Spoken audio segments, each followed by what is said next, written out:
Hey, fellow Trumpsters, conservatives, people who are sick and tired of being sick and tired of the also tolerant left. I'm Stephanie. Please like, subscribe, and share. If you don't have a YouTube channel, you should really create one. Conservatives are being censored more and more every day.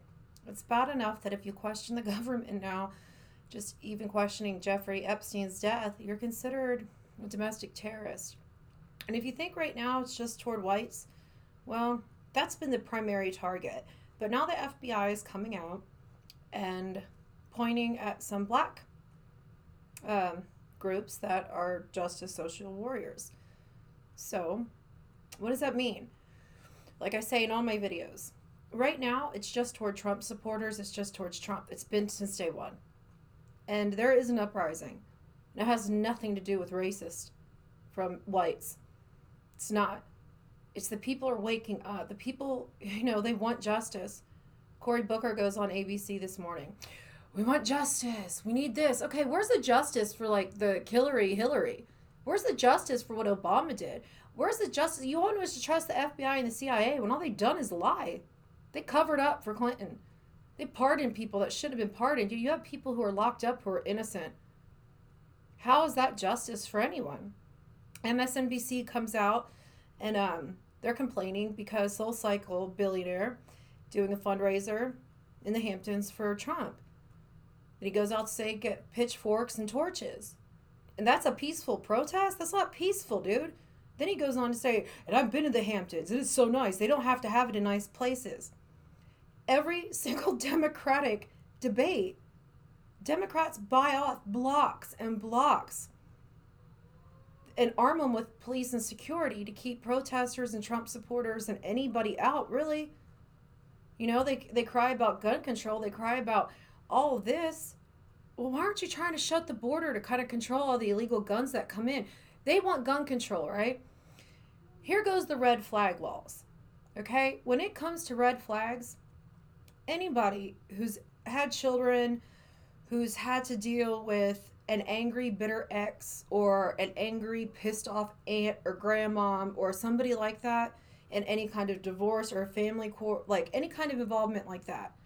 People weaponized CPS to where if somebody gets mad, oh, they're abusing their kid. And you got to prove you're innocent because somebody made a false claim on you. Same goes with guns, okay?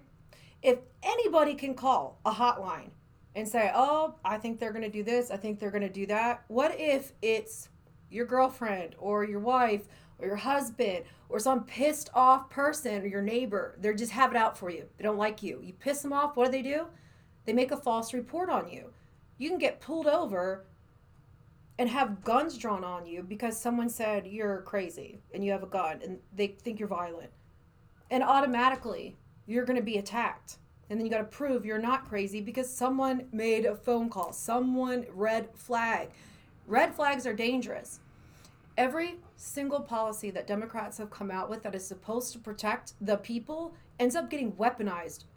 Okay? It ends up, it's slowly taking our freedom.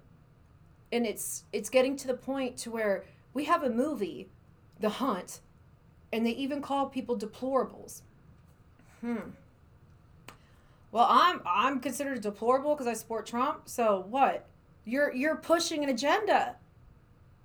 And they want to focus on these mass shootings. Okay, let's be real. What happened is beyond tragic. When the mall shooting was going on, I was with my kids at Sugarland Mall. And I'm just like, oh, okay, let's go. I don't want to be in the mall right now. Then the other day on I-10, somebody opened fire, killing 2 people. Just going to work. You're driving down the highway and 2 people are dead. How is this from guns and from white nationalism? It's not. You have Democratic parties going out there and labeling people hateful things, saying they're going to come get you. So you have uneducated people who just go off the handles, just jump to it because they don't understand what's going on and all they hear is rhetoric from the left. They're never called out on it. And if you call them out on it, they call you a racist, a bigot, a xenophobe, a homophobe. Where is all of this racism coming from? We didn't have these problems before Trump came. And now they're going, FBI's labeling, certain activism groups like animal activists, and yeah, animal activists, they're starting to demonize them too. They're going after black identity extremism and terrorism. Like I've told y'all every video. Right now, Democrats came out, said, you know what, Trump won. We tried to get him out. We have a fake dossier. They didn't think Clinton would lose. They rigged it, they set it up, and their cheesy ass little get out of Trump plan backfired on them. Where's the justice for that? Where's Hillary Clinton? I mean, why aren't these people being punished? That's why there's an uprise. It's not because of white extremists. It's not because of black extremists. You have Ilhan Omar, who openly hates Jews, wanting to boycott Israel. You have people defending persecution of Jews. You have congresswomen who support their countries but demonize this country. Okay? Even Monica Lewinsky's coming out with a Netflix series. And she's getting attacked for that because she's speaking on Bill Clinton's, ill sexual behavior. There was no justice for those women, but you have Kavanaugh, who is destroyed Covington kids. Like these kids who are falsely accused, right? Where's their justice? There isn't any. They spew this rhetoric. They spew the hate. They are brainwashing people. And it's not just whites they're going after. You have people chant death to America, support Sharia law, support murdering babies after they're born. You have, officials who stand up more for illegals than they do for anybody. You have Netflix series like Dear White People, like all these horrible, horrible shows. And like I said, The Hunt. Just like with mass shootings, you have people go out there who are copycats. Okay? People who are ridden to their home, who don't have friends, who've been bullied, picked on, and somehow they identify with the person who committed that heinous crime. And they think, you know what? I will be somebody. Somebody's going to remember me because I'm going to go do this. Because they see it glorified in shows. It's like romanticizing about murderers, glorifying it, telling their story. There's people out there who just, they hear it and they think, you know what? I can be like that person. Where are their parents? There's no accountability when it comes to kids and what they do, and their parents is all Trump, Trump, Trump, Trump, Trump. Now it's white nationalists, white supremacy, supporting your flag, supporting your country, not wanting people to come here illegally doesn't make you racist, doesn't mean anything. If you're against Sharia law and women and children being able to be beaten and raped because they don't wear a hijab, that's insane. It's insane. And it's insane that people feel like you can't talk about God, but you can be pro-Sharia. You can be pro-Allah. You can be in Detroit. What? Not Detroit. I think it's in Detroit. They have the Satanic Church. They have satanic churches. But people protest to have crosses taken down. We need God. I'm sorry. Taking God out of schools was a huge mistake. Taking God in religion and demonizing it, making people who believe in God, love God, just schizophrenia crazies. You have criminals who should stay behind bars, but they're let out. And then they go commit more crimes. You have just open attacks on everybody because people are at a breaking point.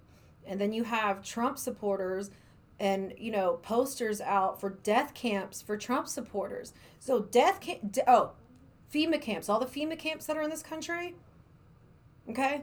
They want to put Trump supporters in them. They make these posters, they pin them up, they post them up, they talk about on the radio, TV shows. They make it look good. Where's the justice for people who support Trump? Where's our justice? So I was at the tanning salon and I was talking to the girl there, and it's crazy because people who support Trump, and it's a touchy thing because nobody can openly just say how you feel. It's like people have to test the waters, and people are they're timid to say it until you say how you feel, or somebody makes that first comment, and then they'll be like, oh, I agree. But why do Trump supporters have to be undercover? Why do we have to be in fear of saying we support Trump? Why can't I wear a Trump shirt and a Trump hat? Why can't I proudly put a sign in my yard? But if Democrats do it, it's for justice. It's for the people. But all they've done is create constant havoc and chaos. We can't get through 1 week without there being something crazy going on, and all you hear is Trump, Trump, Trump, Trump, Trump. It's him, it's him, it's him, it's him. I'm sorry. No. He goes out there and says, don't do it. This is bad. You should stop. You know, I had someone tell me how Trump's racist. How? Give me one example. He hates Spanish people. He got deported. Okay, it's not his fault. It's the people who didn't do their job before him. Okay? You have a huge operation going on in the background. Okay? And when you have people who are working in our government who are supporting smuggling in ISIS snipers, you have government employees smuggling in illegal immigrants, smuggling in drugs, you have a corrupt FBI, corrupt CIA, and the people that have been connected to all these investigations that get called out, they come out with domestic terrorism definitions, and yeah, black people are getting thrown into it now. They support Muslims, they support illegal immigrants, but what? Because blacks are waking up and realizing that they've been lied to, they've been kind of enslaved by Democrats. It's like having a financially abusive relationship where one person has all the money and you need them to survive, so you just live miserably in these rat-infested, beat-up, shitty little places while they live great, but you have to do what they say because they're in control of your finances. If you don't vote for them, you don't agree with them, you go against them, you ask them a question, you're punished financially. You're kicked back down. It's an abusive situation, period. Nobody should feel like they cannot speak for what they believe in because of punishment for speaking your mind. As long as you're not insinuating hate, crime, as long as you're not being a bad, vindictive, evil person, and you're just speaking your opinion, how is that terrorism? It's not. But they're weaponizing these things. Monica Lewinsky, her show, okay? And it airs, I think, 6 weeks before the 2020 election, okay? And they're saying, well, it's a stunt, you know. Well, no. I mean, you've had sitcoms and Netflix series and all these awful things like that kind of make corruption in our government a beautiful thing, popular. You have Lady Gaga, you have all these fucking celeb-tards that come out and try to support all these things. Okay, so are all these celebrities going to have to pay all these ridiculous taxes? Are celebrities going to give like 40-50% of their freaking money to go to welfare and all that? No. There's going to be loopholes, tax breaks. Why didn't all these celebrities move out of the freaking country when Trump won? No, all they do is talk and talk and talk and talk. But they never talk about anything that's going to fix the problem. They just talk about more how to hate, how to fight, and basically tell people who work in our system to go against our own laws to protect illegals, to protect criminals. But they get to decide what criminal gets away with it and what criminal doesn't. And that is dangerous. It's dangerous when they make the policies that say what's legal and what's not legal, because they change them every damn day. And what do they change it with? It's social justice. It's not. They're terrorists. They are. They're destroying this country. They're destroying people against each other. You know? When you live in a country where you have to worry about getting bulletproof backpacks and all this, and it's heartbreaking. It makes you think, God, this is not what I wanted for my kids. Nobody does. Then you have Bernie Sanders come out and say that if he's elected in 2020, he's going to tell everybody the truth about aliens. Let's elect him, please. No, these people don't offer anything. And Epstein being dead, good. The only thing that pisses me off is he got to do it himself. I wish it would have happened in a prison or something. I wish he would have gotten gang raped over and over and over again, then shanked in the shower. I'm sorry. But why do people feel bad for child molesters and pedophiles? I think they all should be done away with somehow. They're a drain on society. And half of the Democratic Party is somehow in bed with the Clintons and Epstein. And you have like, oh, it's so disgusting. Just like the one billionaire who had 2 black gay men in his apartment murdered. And it just goes unchecked, goes untalked about. In other countries, people are rising up against a tyranny government. It's not because of Trump. It's because people are sick of being under dictatorship, communism. Nobody wants to be a part of a communist society. Nobody wants socialism. Taking away people's freedoms for your own social agenda and your own causes, that's racism. That's discrimination. Please like, subscribe, and share. And remember, everything I talk about is my own perspective. Bye, guys.